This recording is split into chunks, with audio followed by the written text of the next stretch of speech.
Боласана биік армандардың орындалар мекені, жұлдызы жанған бақыт қос қонған жері.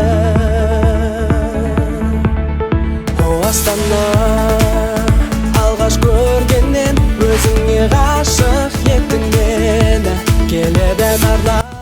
Құрметті ағайын, баршаларыңызды елордамыз Нұр-Сұлтан қаласының туған күнімен шын жүректен құттықтаймыз. Мемлекетіміз тұғырлы, тәуелсіздігіміз ғұмырлы болсын. Ел тірегі елорда жасай берсін. Астана алтын төрі алашымның, көңілім неге бүгін ала сүргін.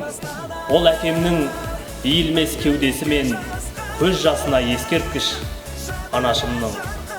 Сенімге де бастайсың, арманға да асқағым ау, аласа ардан ғана сенді бұлды бесігім тербетеді, азат елдің бірлігі салған қала. Шыныменен нұрын көкке шашқан екен, ел тірегі бола алмас басқа мекен. Кәрі күннен қара бұлт тарқағанша көк туымды мен саған аспан етем. Селді дейсің біреуің, желді дейсің, ұлтымның шын төрі ғой, елжірейсің. Әкемнің кеудесіндей биіксің ау, анамның көз жасындай мөлдірейсің. Астана.